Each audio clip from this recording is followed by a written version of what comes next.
Pour faire face à ces interventions souvent musclées, les hommes de l'antenne GIGN se préparent en permanence. Ce matin d'ailleurs, plusieurs d'entre eux vont repousser leurs limites. Ce matin, on va travailler un peu plus proche de la réalité et des fonctions qu'on exerce. 2 fois par semaine, les gendarmes d'élite se mesurent aux séances de sport de Tarek, ce maréchal des logis-chefs. C'est l'instructeur de l'unité. Allez, go, on y va. Allez, donnez. Allez, plus rapide, Joe, plus rapide. Allez, on lâche pas, on n'abandonne jamais. Ça fait mal, c'est pas grave. C'est justement là qu'on se sent vivant. Allez. Allez, bossez. Tarek, un ancien champion de judo de haut niveau. Avec lui, pas question de se ménager. Aujourd'hui, un équipier, quel qu'il soit, qui ne s'entraîne pas et qui n'a pas une bonne condition physique, ne peut absolument pas remplir les missions qui lui sont dévolues. Donc en fait, un gars, plus il va s'entraîner fort à l'entraînement, plus il va donner et plus la guerre sera facile. Aujourd'hui, si on calcule bien, avec un casque qui doit faire dans les 5 kilos et puis plus le gilet lourd, on peut facilement avoir entre 25 et 30 kilos de matériel sur le dos, largement. Voilà, donc il faut tenir et il faut s'entraîner.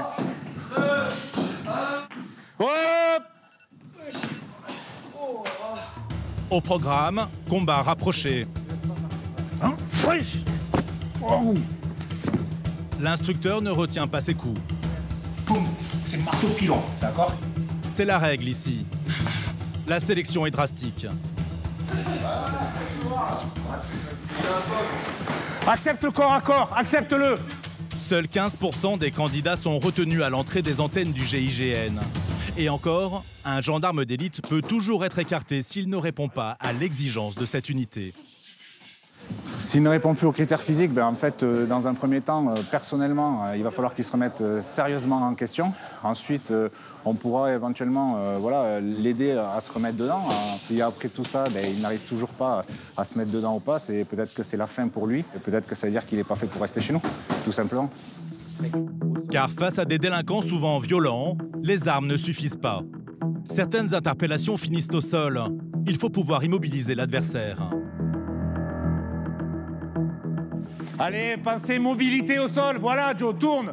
Te laisse pas attraper, très bien. En fait, chez nous, il y a une règle qu'on appelle ça la règle des 3 T, comme je leur dis souvent. La règle des 3 T, c'est quoi? C'est travail, travail, travail. Il n'y a que le travail qui paye, il n'y a que la répétition. Et on sait très bien que celui qui fait plus, obligatoirement, sera plus fort. Ok. C'est bien, les gars, super. Féloche, super séance. Des entraînements poussés pour être prêt le jour J. D'ailleurs, une nouvelle affaire attend l'antenne GIGN.